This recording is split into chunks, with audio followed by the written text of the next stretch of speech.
우리는 인생을 살면서 정말 많은 만남이 있습니다. 만남의 그 시라는 표현 속에서 보면 우리의 만남이 생선처럼 만나면 만날수록 비린내가 나기도 하고, 어떤 만남은 건전지처럼 쓸모 있을 때는 쓰다가 힘 떨어지면 버리는 만남, 그리고 어떤 만남은 좋은 만남 있죠.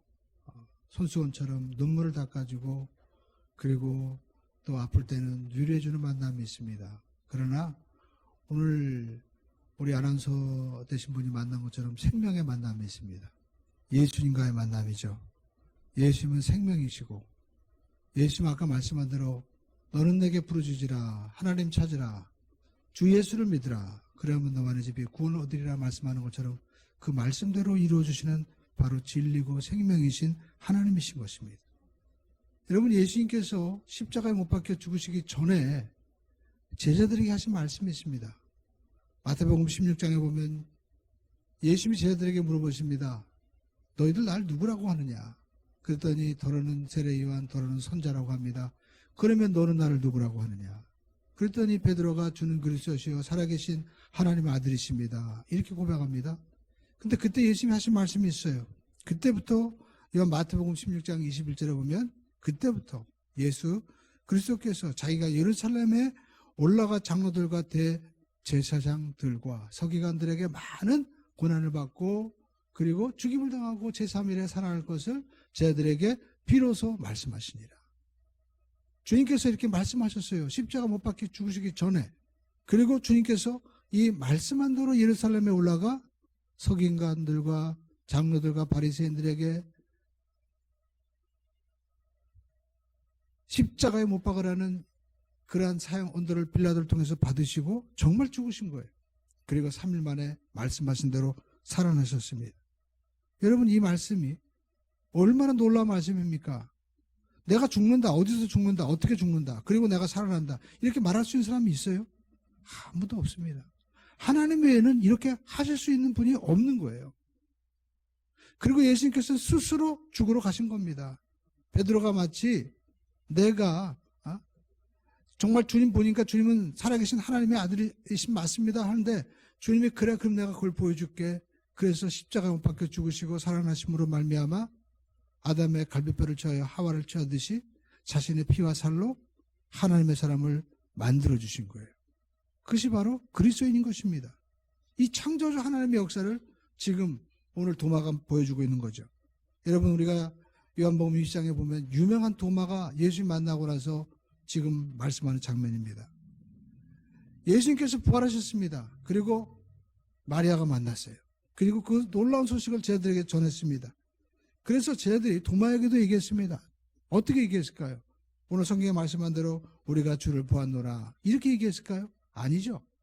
아주 감격에 겨워서 도마를 바라보자마자 도마야! 왜?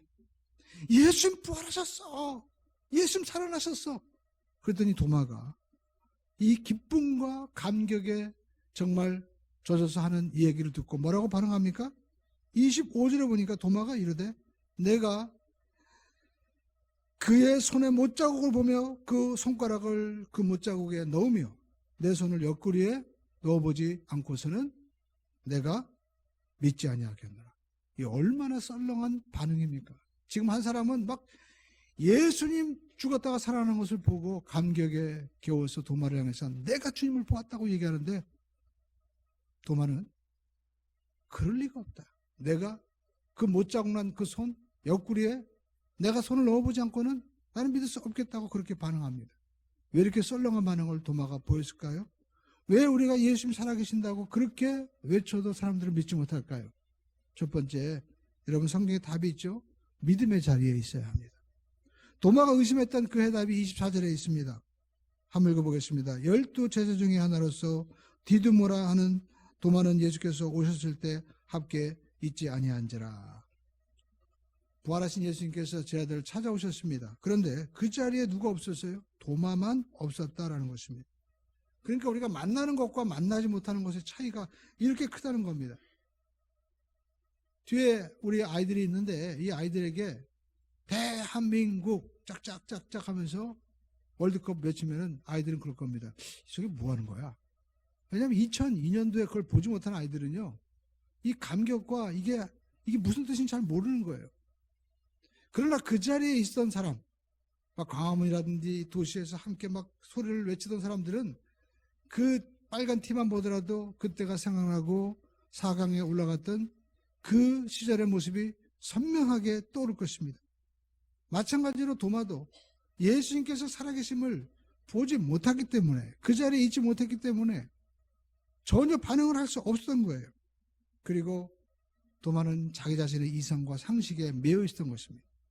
내가 생각하기에는 죽은 사람이 살아날 수가 없는 거예요. 자기가 분명히 보았습니다. 예수님 십자가에 끌려가는 모습과 그리고 장세 지내는 모습을 보았는데 어떻게 살아나냐. 자기 자신의 지성과 상식에 매여 있는 거죠.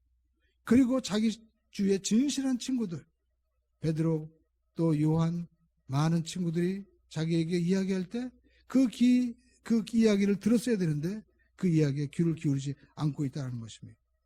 여러분, 사람도 인정해야만이 서로 친구가 되고 받아들이게 되는 거죠. 우리가 사람을 만날 때 아무리 가까운 설사 부모 자녀의 관계를 할지라도 맨날 만났을 때 지적을 해보십시오. 너는 이게 잘못됐고 너는 또 이게 틀린 거야. 야단치고 허물을 지적해 보십시오. 부모라도 자식이라도 서로 거절하는 것입니다. 그러나 여러분, 오늘 성경에 보면 도마는 예수님을 거절하고 믿을 수 없다고 함에도 불구하고 예수님이 찾아오시는 거예요. 여기에 하나님의 은혜가 있는 것입니다. 하나님은 분명히 사람이 죄를 지었어요. 그럼에도 불구하고 하나님은 찾아오셨습니다. 아담이 범죄했을 때 아담아 내가 어디 있느냐 하면서 찾아오셨다는 것입니다. 내가 거절하고 등을 돌리고 내가 떠난다 할지라도 주님은 찾아오셔서 우리를 만나주시는 거예요. 요한복음 20장 26절로 27절에 보니까 예수님은 도마를 만나기 위해서 오셨습니다. 그리고 주님을 그 도마에게 자기 자신의 못 잡는 손과 옆구리를 보여주시는 거예요. 여기서 우리가 알 수 있는 것은, 여러분, 우리가 우리의 인간의 이 불신과 그리고 죄가 아무리 크다 할지라도 예수님의 사랑은 더 크다는 겁니다. 우리가 아무리 미워하고 우리가 불신한다 할지라도 예수님의 용서와 사랑은 더 크다는 거예요. 내 죄가 아무리 크다 할지라도 주님의 사랑이 더 크기 때문에 우리는 은혜 가운데 거할 수 있고 그의 사랑을 입을 수 있는 것입니다. 그래서 두 번째, 우리는 주님을 만나야 됩니다. 만나야 변화됩니다. 부활하신 예수님을 맨 처음에 본 마리아가 이제 그 기쁨을, 정말 그 감격을 전하기 위해서 제자들을 찾아갔죠. 그리고 전했습니다. 그렇지만 우리가 20장 19절 그 이하에 보면 제자들도 어땠을까요? 이날 곧 안식 후 첫날 저녁 때 제자들이, 유대인들이 들어와서 전부 다 숨어 있었습니다. 그래서 모인 곳의 문을 닫았다라고 말씀하고 있습니다. 그런데 주님께서 찾아오셨어요. 하시는 말씀이 뭡니까? 가운데 서서 이르시되 너희에게 평강이 있을지어다. 오늘 이 시간에 주님께서 우리에게 하시는 말씀, 너희에게 평강이 있을지어다. 우리 삶 가운데 많은 두려움으로 우리는 사람과 그리고 하나님과 향해서 문을 닫고 우리가 숨어 있을지 모르지만 주님 찾아오셔서 말씀하십니다. 두려워 말라. 내가 너와 함께 함이니라.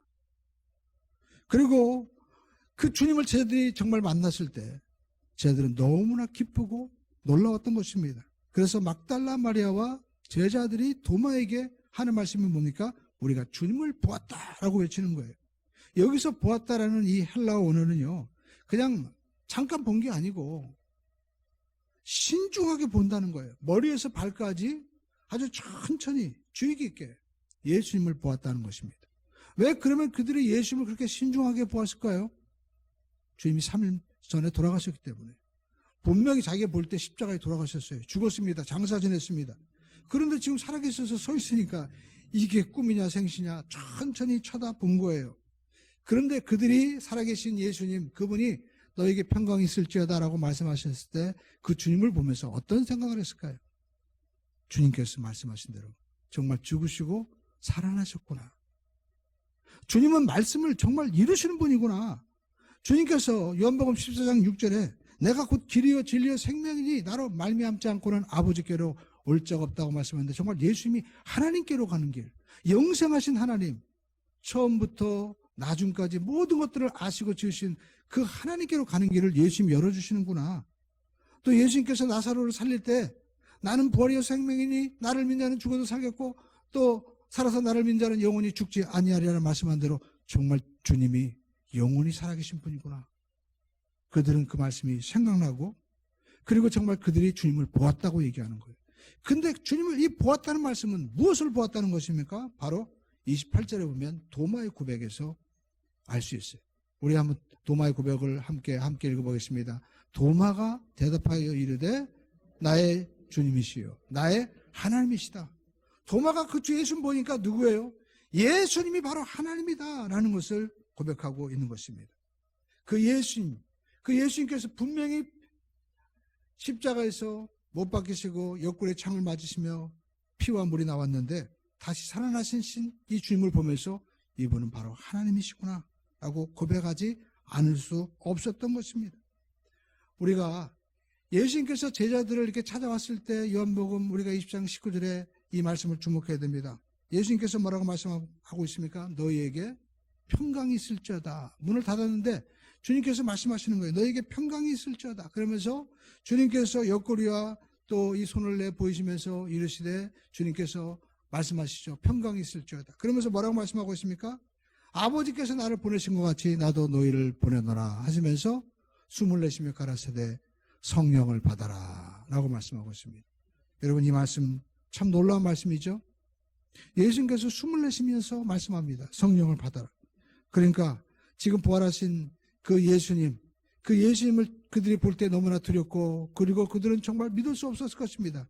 그런데 예수님께서 보이시면서 말씀하시는 거예요. 너희들에게 성령을 받아라 라고 말씀하고 있습니다. 그렇습니다. 저와 여러분들이 우리가 할 것은 예수님께서 자기 자신을 보여주시고 또 누구를 만나라고 얘기하십니까? 성령을 만나야 된다. 성령을 체험해야 된다라고 말씀하고 있는 것입니다.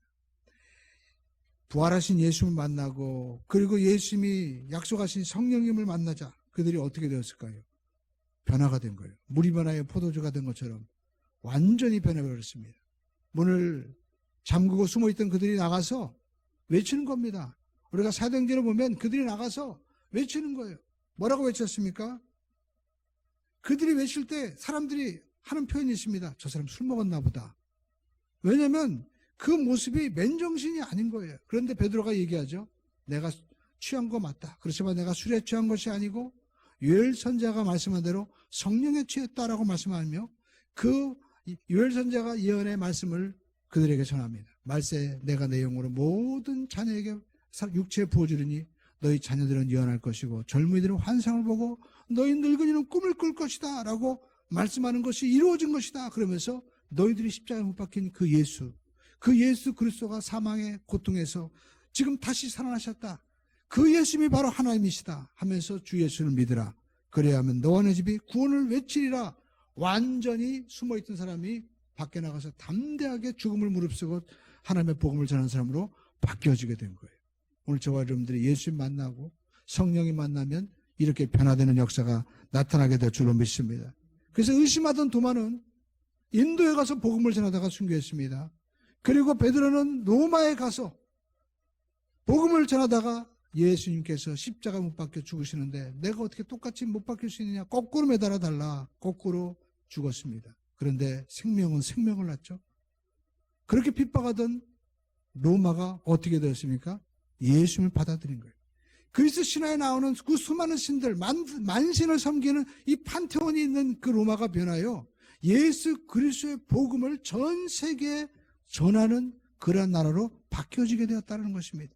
이렇게 여러분 예수님을 만나고 성령님을 만나면 역사가 바뀌고 운명이 바뀌게 되는 줄로 믿습니다. 그래서 역사 자체가 얘기하잖아요. BC, AD, 예수님 오기 전 BC와 예수님 이후에 AD, 아더 도미나이로 완전히 바뀌어지는 것입니다. 오늘 여러분 예수 만나면 역사와 운명이 바뀌게 됩니다. 여러분의 삶 가운데 여러분 정말 창조의 역사와 하나님의 역사가 이루어지기를 원하십니까? 예수 만나십시오. 성령이 만나시면 모든 삶의 역사가 바뀌어지게 될 줄로 믿습니다. 그런데 예수님께서 이 도마의 고백을 들으시고 하신 말씀이 29절에 말씀하고 있습니다. 예수께서 이르시되 너는 나를 번구로 믿느냐? 보지 못하고 믿는 자들은 복되도다. 우리 한번 따라하겠습니다. 보지 못하고 믿는 자가 복이 있습니다. 그렇습니다. 여러분, 우리가 세 번째, 보지 못하고 믿는 자가 복이 있어요. 그런데 우리가 이 말씀을 얼핏 잘못 들으면, 야, 그러면 우리가 무조건 믿어야 되는구나 라고 생각할 수 있습니다. 그런데 도마에게 예수님께서 꾸짖은 말씀이 아니에요.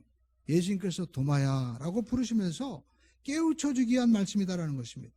그를 향한 권면이라는 거예요. 왜냐하면 하나님께서 우리에게 무조건 믿으라고 하면 못 들어 성경 66권의 말씀을 주었겠습니까? 1500년간 40명의 사람들에 의해서 이 방대한 계시의 말씀을 우리에게 주시고 또 이 속에 계시된 이 말씀이 그대로 예수님에게 이루어진 거예요.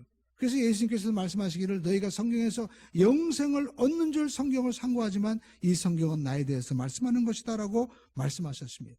그러니까 우리에게 무조건 맹목적으로 믿으라는 것이 아니죠. 그러면서도 주님께서 보지 못하고 믿는 자들은 복이 있도다 라고 말씀하셨습니다. 그러면 이것은 무엇일까요? 이미 본 것으로 충분하다는 거예요. 예수님께서 3년 동안 제자들에게 이 땅에 가르치시면서 예수님께서 하시는 말씀과 또 많은 이 기적 표적이 있었죠. 나인성의 가부를 상해를 메고 나가는데 그 앞에 서서 멈추게 하시고 일어나라. 그리고 그 생명을 살리셨습니다. 죽은 지 나흘이나 되어서 썩어있는 나사로의 무덤에 나가서 돌문을 옮겨 놓아라 하시고 나사로야 나오너라. 내가 믿으면 하나님의 영광을 보리라 하지 않았느냐. 그 말씀대로 이루어 주셨습니다. 죽은 자를 살려주셨어요. 심지어 풍랑이 막 몰아치는데 제자들은 두려워서 우린 다 죽었다고 하는데 예수님께서 일어나시더니 풍랑아 잠잠할지어다 하니까 즉시로 풍랑이 잠잠해졌습니다. 그랬더니 제자들이 뭐라고 얘기했습니까? 이분이 도대체 누구냐? 이분이 도대체 누구냐? 물이 변하여 포도주가 되었습니다. 보리떡 5개와 물고기 2마리로 5,000명을 먹이셨어요. 도대체 이분이 누굽니까? 이분이 하나님이라는 것을 이미 그들은 다 보았어요. 그러니까 주님께서는 우리에게 보여준 기적으로 충분하다는 것입니다. 표적을 보여달라고 할 때 요나의 표적밖에 보일 게 어디냐? 라고 말씀하시며 예수님께서 3일 만에 죽으시고 부활하셨습니다. 더 이상 뭐가 필요하다는 거예요. 그럼에도 불구하고 사람들은 여전히 나에게 어떤 표적과 기적을 보여달라고 합니다. 내가 만져보고 들어보고 또 내가 경험을 해야 된다는 거예요. 그러나 우리가 가지고 있는 눈과 귀와 또 우리의 감각기관, 이것이 믿을 만한 겁니까? 얼마나 약합니까? 공항에 가니까 개들이 막 다니더라고요. 뭔가 했더니 그냥 개들은 돌아다니면서도 냄새를 맡아가지고 막 마약을 찾는 거예요. 인간이 그럴 수 있나요? 여러분, 새들은 누가 가르쳐주지도 않음에도 불구하고 저 시베리아에서 여기까지 날아와서 둥지를 뚫고 또 갑니다. 누가 가르쳐주는 겁니까? 인간이 이렇게 할 수 있나요? 내비게이션을 보고도 내비게이션 그 안에서 이야기하는 아가씨와 막 싸우잖아요. 그리고 막 화가 나서 되돌아가고. 인간이 그렇게 연약한데 여러분, 우리 이성을 우리가 눈으로 보면서도 화면을 보면서도 못 찾는데 우리 이성을 믿을 수 있습니까? 기적이라는 것은 인간의 과학과 이성으로 납득할 수 없는 거예요. 이해할 수 없는 거예요. 그러니까 기적이 이해되면 기적이 아니죠. 하나님이 이해되면 하나님이 아닌 것입니다. 그런데 우리 인간은 뭔가 납득하고 내가 이해돼야 받아들이려고 하는 거예요. 그래서 소위 우리가 검증기관을 우리가 신뢰하죠. 식약청이라든지 뭐 하버드 연구소에서 뭘 만들었다 그러면은 묻지도 따지지도 않고 사람들은 환호하고 살라고 합니다. 그런데 왜 부모님은 우리가 검증하지 않을까요? 만약에 여러분 우리가 정말 이게 과학적이라면 성인이 되었을 때 병원에 가서 유전도 검사도 해보고 진짜 엄마가 또 진짜 아빠인지 확인하고 우리가 살아야 되지 않습니까? 그런데 그런 사람은 없습니다. 왜냐하면 이제까지 살아온 경험 속에서 모든 것을 다 보고 알았기 때문에. 마찬가지로 우리가 2000년 동안 역사 속에서 성경을 통해서 이 말씀을 통해서 이 말씀을 경험한 사람들, 그 사람들이 하늘의 별처럼 수없이 많기 때문에 마치 부모가 말하는 것이 그것이 정말 내 삶 속에서 체험되듯이 우리가 지금 눈으로 보는 것, 이것이 진짜 믿음인 것 같지만 이미 약속한 말씀을 믿는 것이 참된 믿음이다라는 것을 우리 예수님께서 우리에게 말씀하고 있는 것입니다. 사람들은 죽은 사람에 대해서는 많은 자료를 수집하려고 합니다. 왜냐하면 당사자가 죽었기 때문에 더 이상 그 사람에 대해서 어떤 그 새로운 자료를 얻을 수 없기 때문에 막 찾아보는 거예요. 그러나 여러분, 살아있는 사람의 경우는 다르죠. 만약 어떤 위대한 인물이 살아있고 그 인물을 우리가 알고 싶다면 어떻게 하면 됩니까? 방대한 자료를 모을 필요가 없습니다. 제일 중요한 것은 그를 직접 만나보면 되는 거예요. 그래서 요한복음의 본문 30절로 31절은 이렇게 기록을 하고 있습니다. 예수께서 제자들 앞에서 이 책에 기록되지 아니한 다른 표적도 많이 행하였으니 오직 이것을 기록하면 너희로 예수께서 하나님의 아들 그리스도이심을 믿게 하려 하며 또 너희로 믿고 그 이름을 힘입어 생명을 얻게 하려 하심이라. 여기서 우리가 중요한 사실을 발견하게 됩니다. 요한은 예수님에 대해서 수많은 자료와 그리고 사실을 알고 있었지만 더 많이 기록하지 않았다는 것입니다. 우리가 마지막 21절로 우리가 21장 25절을 보면 이렇게 밝히고 있죠. 예수께서 행하신 일이 이 외에도 많다는 거예요. 만일 낱낱이 기록하면 이 세상에 있는 이 기록된 책을 두기에도 정말 부족한다는 거예요. 우리가 보면 해인사에 가면 8만 대장경인데 뭐 그거와는 비교할 수 없어요. 엄청나고 수많은 기록들이 적을 수 있기 때문에 책을 두기에도 부족하다는 겁니다. 그러면 무엇을 의미할까요? 네 번째, 예수님은 살아계십니다. 우리한테 예수님은 살아계십니다. 그러니까 예수님 살아계시기 때문에 요한은요 굳이 다른 거 다 기록할 필요가 없다는 거예요. 그러니까 너희들이 예수님에 대해서 알려고 하는 것보다 또 여기에 대해서 예수님이 언제 또 어떻게 뭐 자라나시고 이걸 너희들이 기록을 찾는 것이 아니라 지금 아무리 많이 기록해도 주님을 만나면 된다는 거예요. 누구든지 살아계신 주님을 만나면 영원한 생명을 얻을 수 있고 변화될 수 있다는 것입니다. 그래서 예수님께서 정말 하나님의 아들이심을 요하는 사람들에게 이 복음을 통해서 정말 믿게 하기 위해서 기록 목적을 요한복음 20장 31절에 말씀하고 있죠. 오직 이것을 기록하면 이 요한복음이 기록된 것은 예수께서 하나님의 아들 그리스도이심을 믿게 하려 하며 또 31절 하반절에 보니까 너희로 그 이름을 힘입어 생명을 얻게 하려 하심이라 라고 말씀하고 있습니다. 그러니까 여기서 우리가 요한이 우리에게 하시는 말씀이 있죠. 생명을 얻게 하는 목적이 있다는 거예요. 그러면 우리가 가지고 있는 생명은 이게 어떤 생명인가? 우리는 생명을 가지고 있죠. 그러나 여러분 우리가 살아있는 것 같지만 우리는 죄로 말미암아 사망에 처할 수밖에 없는 유한한 생명이다라는 거예요. 오늘 이 앞에 있는 꽃꽂이가 너무 아름답습니다. 그런데 한 4일 정도 지나면요 꽃이 시들기 시작하는 거예요. 그럼 그 꽃을 버려야 됩니다. 너무나 안타깝죠. 우리 인간도 마찬가지입니다. 우리가 생생하게 살아있고 아름답고 그리고 멋있는 것 같지만 시간이 지날수록 마치 꽃이 시드는 것처럼 우리는 점점 죽음이라는 종착역을 향해서 가는 열차처럼 우리는 시들어가는 거예요. 마치 나무가 뿌리에서 이제 그 가지가 뿌리에서 이게 잘려져 있으면 그것을 심어놓으면 살아있는 것 같지만 얼마 있으면 죽는 것처럼 우리 인간도 영원하신 하나님으로부터 우리가 끊어진 관계이기 때문에 에덴에서 쫓겨나서 하나님께로 갈 수 있는 그 길이 막혀있기 때문에 화영검으로 막혀있기 때문에 우리는 죽을 수밖에 없는 잘려진 가지와 같은 인생이다라는 것입니다. 그런데 오늘 요한은 우리에게 말씀하고 있습니다. 31절에 너희로 그 이름을 인해서 너희로 믿고 하나님 아들 예수 그리스도의 이심을 믿게 하려 하며 또 그 이름을 힘입어서 어떻게 해요? 생명을 얻게 하려 하십니다. 여기에 복음이 있습니다. 예수님을 믿으면 생명이 있다는 거예요. 히브리서 우리가 9장 27절에 말씀하고 있습니다. 사람이 한번 살고 죽는 것은 정한 이치로되 죽고 난 후에는 심판이 있다는 거예요. 모든 사람은 다 죽는다는 것입니다. 그런데 우리는 어떻게 영원한 생명을 그 이름을 힘입어 얻을 수 있습니까? 예수님께서 말씀하셨어요. 그 말씀이 또 이루어지는 거예요. 우리가 요한복음 15장 여러분 유명한 이 예수님께서 15장에 바로 이 포도나무라고 말씀하시는 장면이 있죠. 한번 읽어보겠습니다. 천천히 한번 읽어보겠습니다. 나는 참 포도나무요 내 아버지는 농부라. 잠깐 여기 말씀 여기서 보십시오. 여기 나는 참 포도나무라는 이 말씀에 이 참 포도나무는요 정관사 더가 있어요. 유일한 포도나무. 농부이신 하나님 아버지께서 이 땅에 심어놓으신 영생을 얻을 수 있는 포도나무라는 거예요. 그 아버지가 이 땅에 예수님이 바로 참 포도나무로 이 땅에 오셨다는 거예요. 그런데 여러분 2절에 보니까 말씀하고 있죠. 무릇 내게 붙어 있어 열매를 맺지 아니하는 가지는 아버지께서 그것을 제하여 버리시고 또 무릇 열매를 맺는 가지는 더 열매를 맺게 하려 하여 그것을 깨끗하게 하셨느니라. 그러니까 저와 여러분들은 가지라는 거예요. 이 가지가 포도나무에 붙어 있으면 어떻게 해요? 열매를 맺는다는 겁니다. 근데 여러분, 우리가 가지가 포도나무에 붙으려면 우리가 어떻게 될까요? 우리가 접목을 할 때 잘라내죠. 주님 말씀하시는 거예요. 다음 말씀. 너희는 내게 내가 일러준 말로 이미 깨끗하여졌으니, 하나님의 말씀으로 우리는 깨끗하게 된다는 거예요. 주님의 말씀으로 우리는 하나님 앞에 다시 접어진 바 될 수 있는, 참 포도나무이신 예수님과 하나가 될 수 있는 은혜가 임하게 되는 것입니다. 그래서 내 안에 거하라. 나도 너희 안에 거하리라.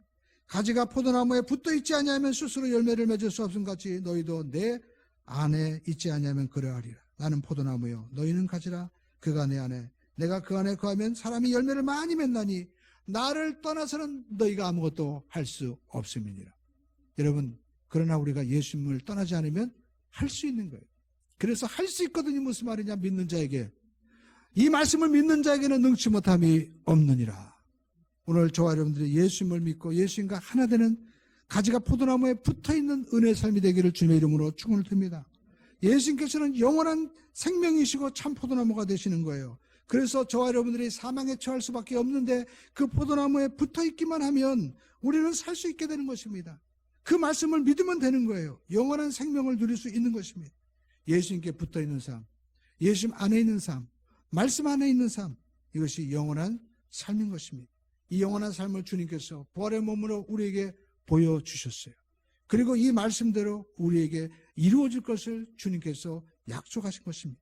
저와 여러분들은 이 영원한 생명을 우리가 받고 누리고 전하는 그러한 복된 삶이 되시기를 주님의 이름으로 축원을 드립니다.